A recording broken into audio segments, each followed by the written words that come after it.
I would like to introduce Dr. Ruth Miller.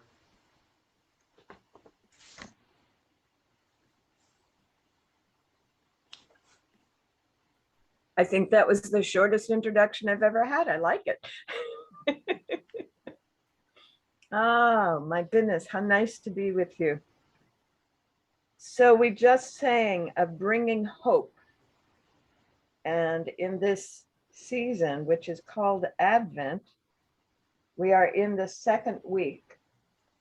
And the first week was hope. And the second week is peace.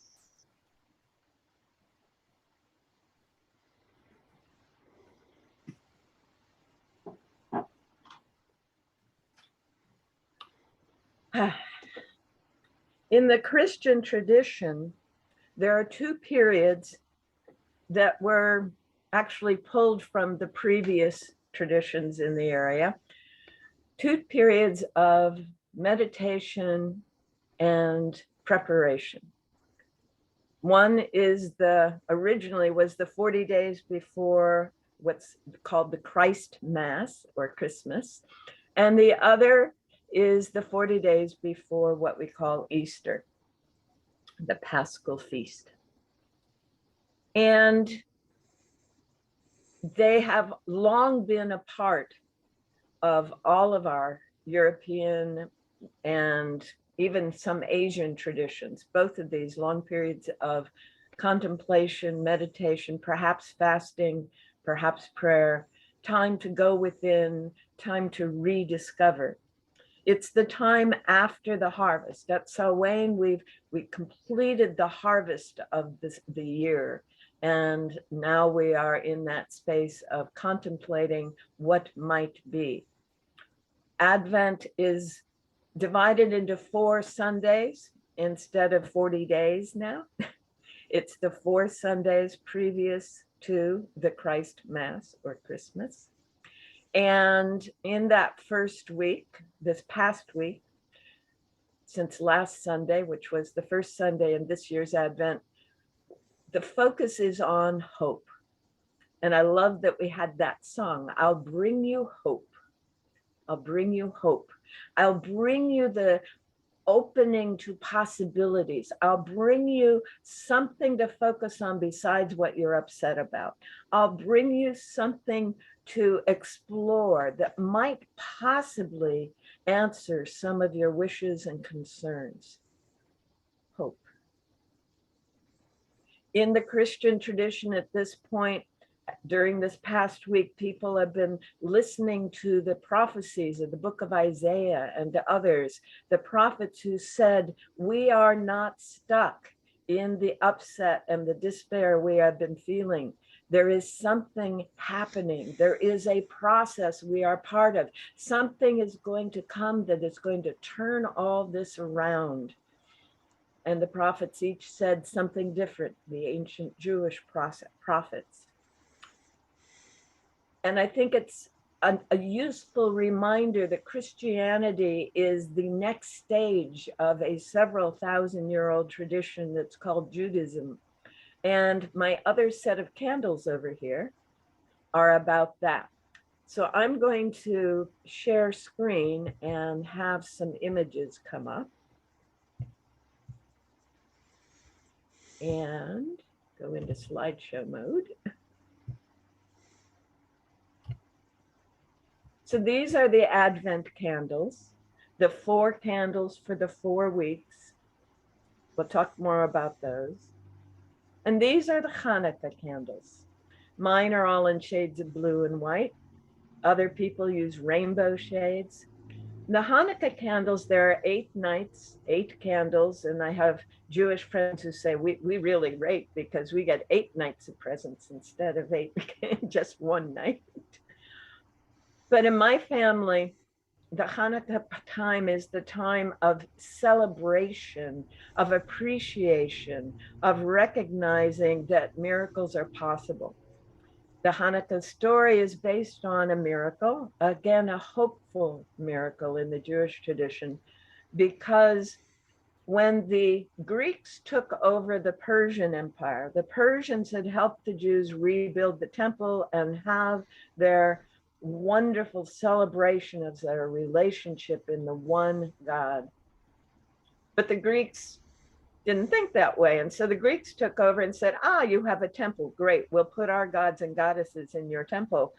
And the Jews revolted, and a group of Jews called the Maccabees managed to take back the temple. And when they got there, all was in disarray. So they restored everything to the way they thought it should be.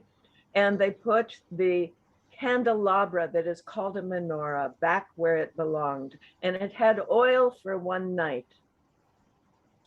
But they were able to hold the temple for 8 nights, 8 full days and nights. And that oil lasted for that whole time. And it was only as the Greeks had gotten more soldiers and come to take the temple back that the oil in the menorah flickered out. And so there are 8 candles plus a lighting candle. So there's usually 9 candles on the menorah that we use, the Hanukkah menorah, which is different from the temple menorah. So 4 candles for one tradition and 8 candles for another. We have more candles. This week is an amazing week in the spiritual world, because this week is also the week, and it always is in the first or second week of December, where we celebrate the Buddha's enlightenment, bringing light into our awareness. We celebrate Gautama becoming the Buddha, the enlightened one, and then sitting under the Bodhi tree. This week is Bodhi Day. It'll be on the 8th or 9th, depending on where people are in the world today. And lighting candles is a big part of that process. The celebration of enlightenment as we come into the longest nights of the year. I don't know about you, but I'm aware that that sun moves really quickly over the sky at this time of year. It's like it was just morning, and now the sun is over on the west side. How did that happen? So quickly. So we light candles, and we also light fires. I've got a little fire going here. We light any form of light we can find. And I don't know about you, but I've got little patches of sunlight that I move through in my house over the course of the day. But the Buddha did not experience his enlightenment under the Bodhi tree. That's an important thing to be aware of. He experienced the enlightenment and then went into deep meditation under the Bodhi tree for, interestingly, 40 days and 40 nights, the same period as Lent and Advent. Advent originally is now shortened for commercial reasons, actually. But anyway, we'll go back to the Buddha. The Bodhi tree experience was when he took his understanding to deeper and deeper levels and was able to literally deny that part of him which said, as Jesus experienced in the wilderness, I could make you, the most powerful person on the planet. I could overcome, I could run you over with demons. I could do any number of things, said that part of him that is called Mara, the Lord of the Evil. If you haven't seen a good story of the Buddha's life, I strongly recommend the story that's the film, The Little Buddha, beautiful story from the Tibetan perspective. And the other one that is worth looking at is one that NPR did, an animated story narrated by Richard Gere. Both of them are powerful stories. And they help us to see how this man who was haunted by the suffering of humanity woke up and realized that we don't have to live that way. There are ways to live that are not suffering, that are not, as his first noble truth stated, they are not disillusioning. The first noble truth in Sanskrit, the literal interpretation, our literal translation is no thing ever fully satisfies. Nothing in the material world is totally satisfying. That's the first noble truth that came up from that meditation under the Bodhi tree. Because what Gautama, who had been a prince and then had been a wanderer in the forest with nothing, eating a grain of rice, drinking a drop of dew for a day, what he wanted when he sat under that Bodhi tree was how to transmit, how to share this understanding he had received. So we've got miracles of light at the metaphorical and at the literal level in our world that we celebrate this week. And I think that's beautiful. I'm going to go back to the Advent candles because we've adopted, all of us with these flames, whether they're Hanukkah candles or Bodhi Day candles or Advent candles, we are all celebrating a concept that was introduced by Zoroaster many thousand years before Jesus and 1,000 years before the Buddha, which was the symbol for the life and the wisdom and the good in our world is flame, is the flame. And so we'll see the flame be an important part of every tradition that grew out of that area that we call the Fertile Crescent. Yes. The 4 Advent candles stand for something I talked about, the first one being for hope, and that first week being spent exploring how there is hope even in the darkest nights, even in the darkest times. And I hope we will remember that at this time as what appears to be, what our world has been appears to be completely falling apart around us, as it looks as if our democratic principles are being overrun by totalitarian and authoritarian voices, as it looks as if populist movements are destroying our information cycles and access to knowledge and so on. All of those things are very powerful bringers of despair, I'm going to say, because many of us have despaired. But the first candle of Advent reminds us to hope. And there are many, many voices out there quietly, you have to look for them, quietly finding the hope. They're noticing that there are thousands, now millions of people who are choosing to live a simpler, regenerative life rather than a complex acquisition life. Many people are becoming minimalist in their choice of how to live.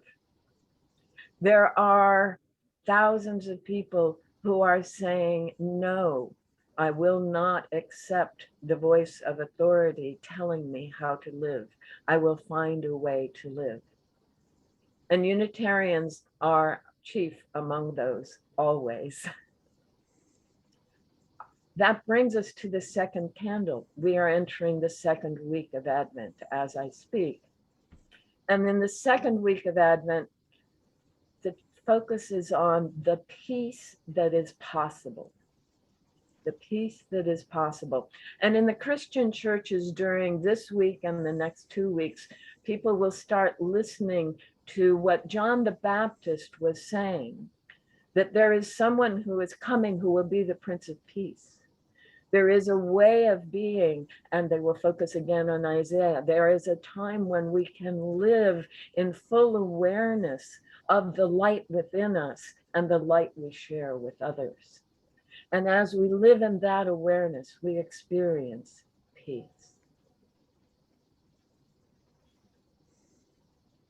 Next Sunday is the third week in Advent, and it's the pink candle. I have a pink candle here. There's one that you can sort of see as pink in this image. And the pink candle is Gaudete Sunday. Gaudete is the standard hymn in the Episcopal Church. And Gaudete means praises, praises, joyful praises.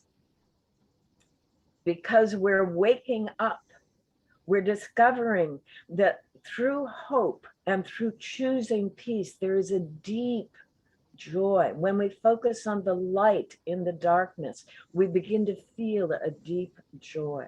So next Sunday, the pink candle will be lit. And then on the fourth Sunday, it is love. Love, because in that place of joy, how can we not love one another and even love ourselves and love the all that is and feel the connection?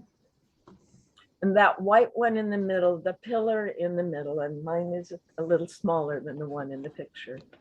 But the pillar candle is the one that is lit on Christmas Eve to tell us that in us is born that light, in us and around us and for us, that we may know always the peace and the joy and the love and feel that hopefulness that guides us in that direction.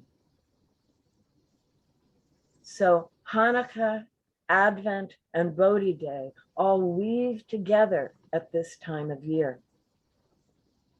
Now, if we were in old Europe, if we were in Holland or Belgium or Germany, today would be a very important day, because not only is it Advent, not only is it the last day of Hanukkah, not only are we coming up to Bodhi Day, but today is the day we honor a particular saint, one of the oldest saints in the Catholic and Anglican tradition. And some of you may recognize this guy. This is Saint Nicholas. Now, Nicholas has a wonderful story that I love to share. He was a very young man when he came into the priesthood, and it came about like this. He was an orphan. His parents were well-to-do, but they died young. And his uncle was the abbot of a monastery. And his uncle took him in. So he grew up in a monastery. And having a spiritual nature and hunger, he learned all the things that he could learn in that monastery and became ordained as a Christian priest at the age of 16. Yeah. But as a very knowledgeable and wise priest. Now, as I said, his parents were well-to-do. And so even though he was living in a monastery and even though he was ordained, he had not taken the monastic vows of poverty. And so he still had access to his parents' wealth. And one of the things that he did in his role as a priest was to identify needs and quietly, often secretly, meet those needs. Well, as he matured, he realized he needed to go and visit the sites in the Holy Land that he was talking about as a priest. And so he was able to travel from his part of the Mediterranean area to the Holy Land, to Jerusalem. And it was, we're talking about the late 200s here. And it was about this time that the mother of the emperor we know as Constantine was beginning to wake up to Christianity. And she was going to the Holy Land also, and she was identifying sites.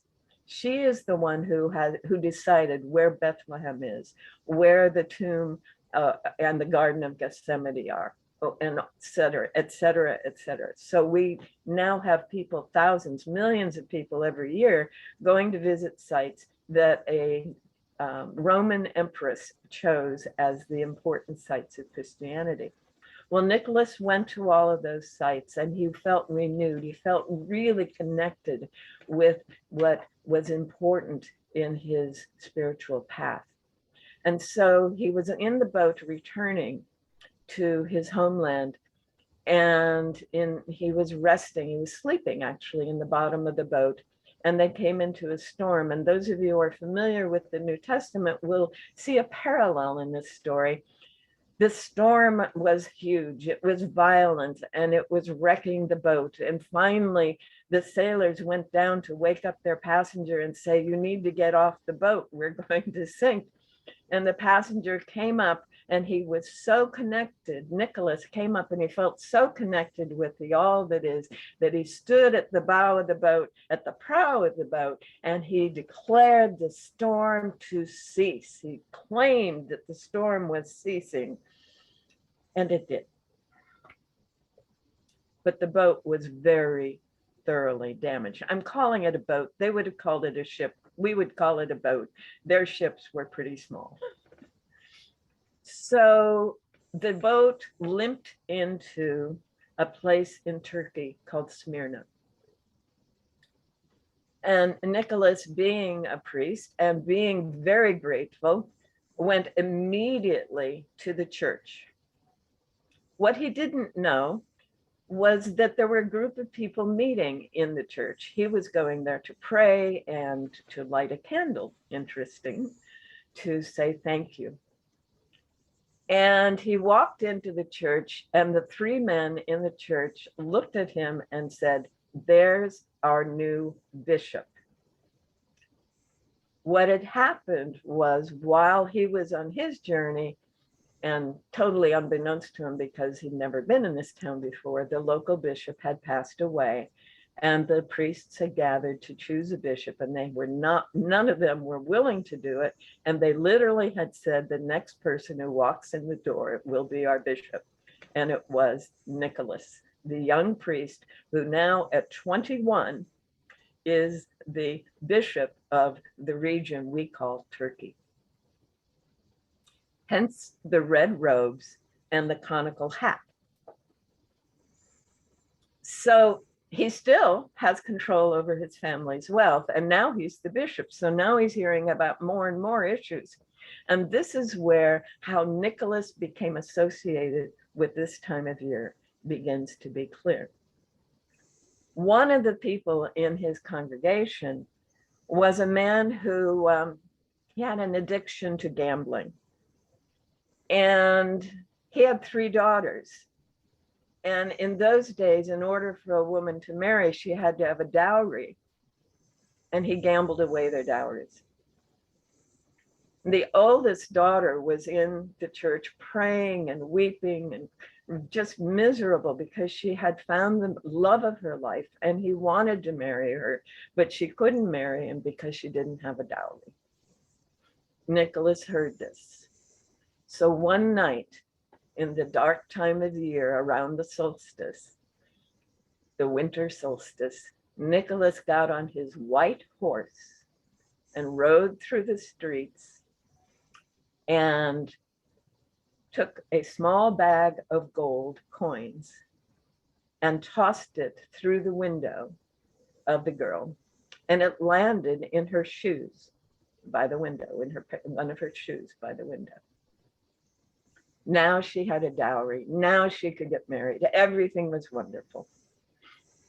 And a couple of years later, the second girl, same story.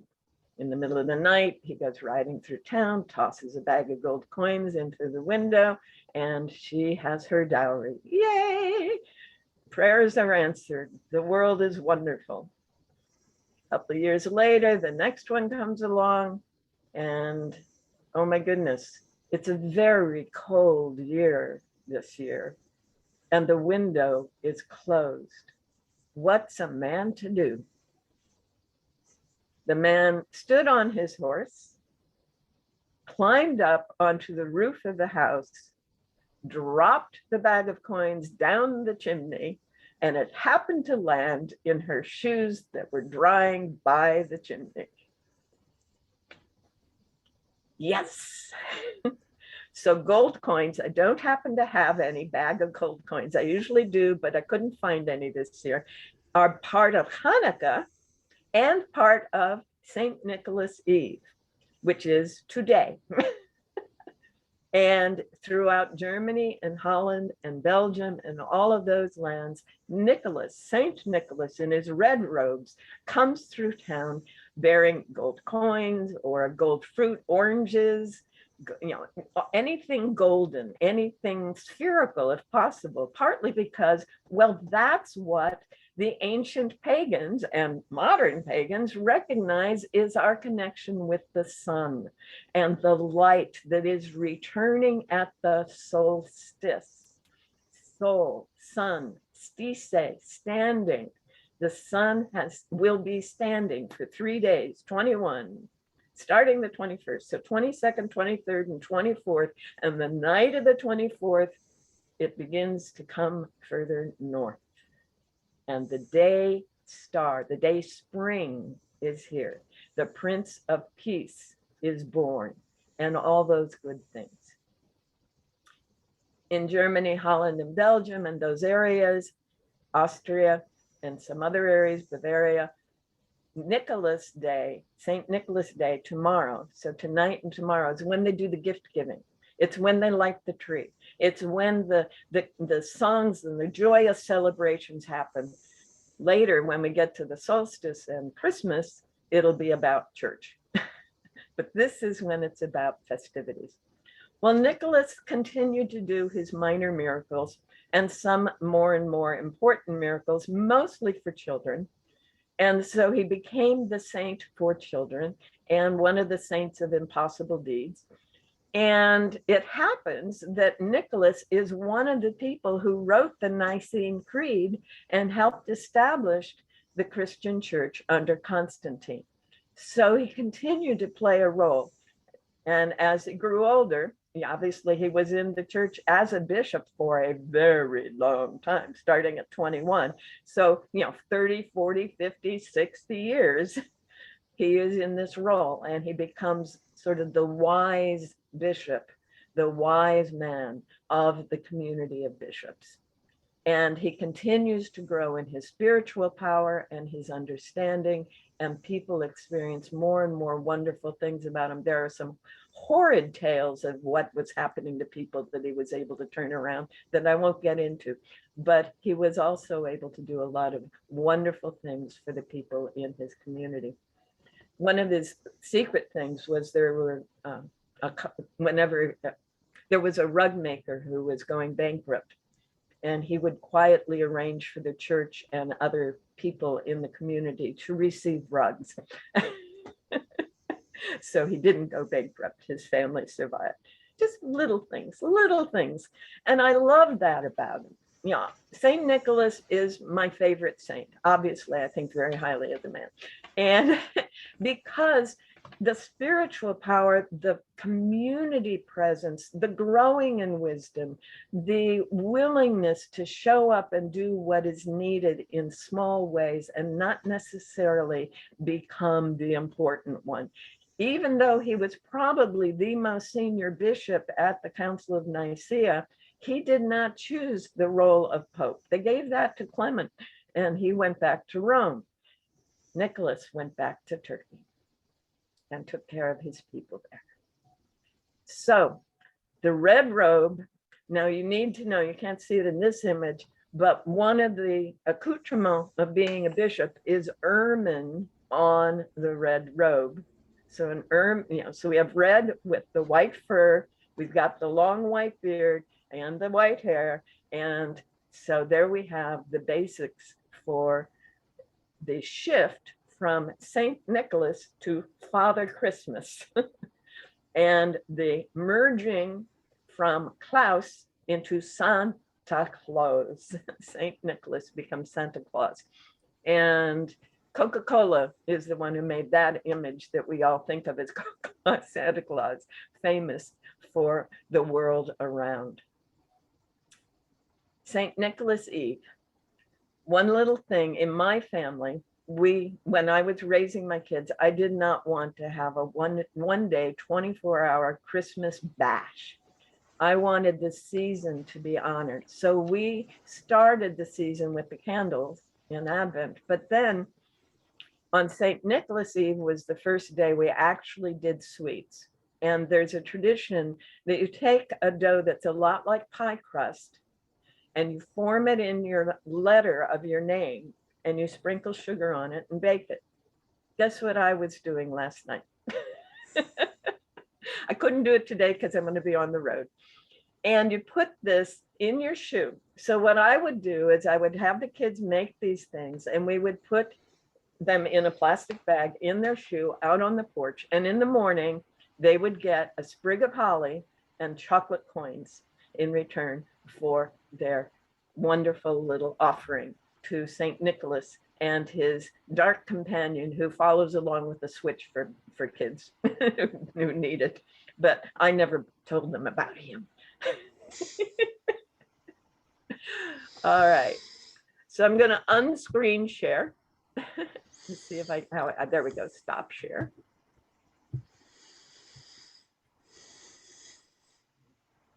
And recognize that we are all going through a process.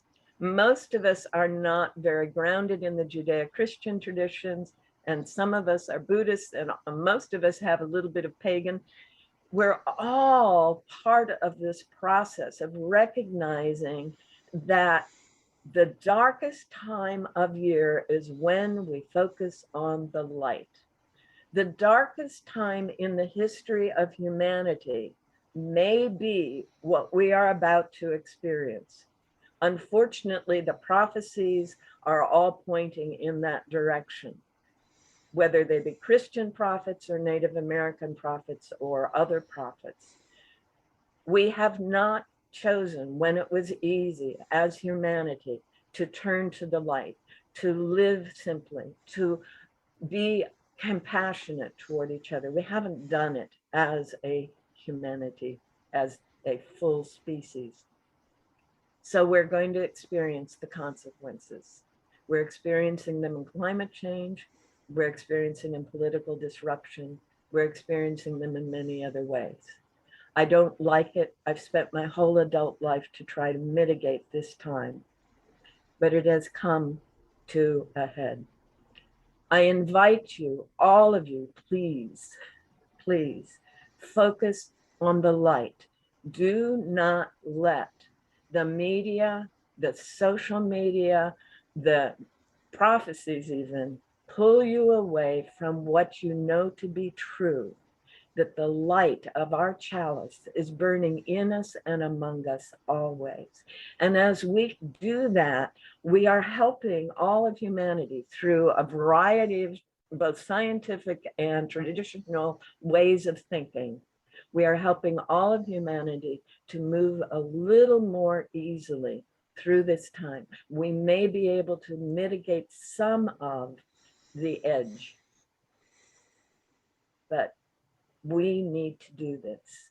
And so I invite you to use this season, this time, whatever path you're on, whatever tradition you're drawing from, please use this time to focus on the light within us, within everyone, the light that is trying to be expressed in us, through us, and as us every moment of every day, so that our beloved planet Earth and all humanity and all the other beings, the four-leggeds, the standings, the crawlings, the swimming, all the flying beings, all the beings may know the hope, the peace, the love, the joy that is our birthright. Thank you very much for being who you are and including me.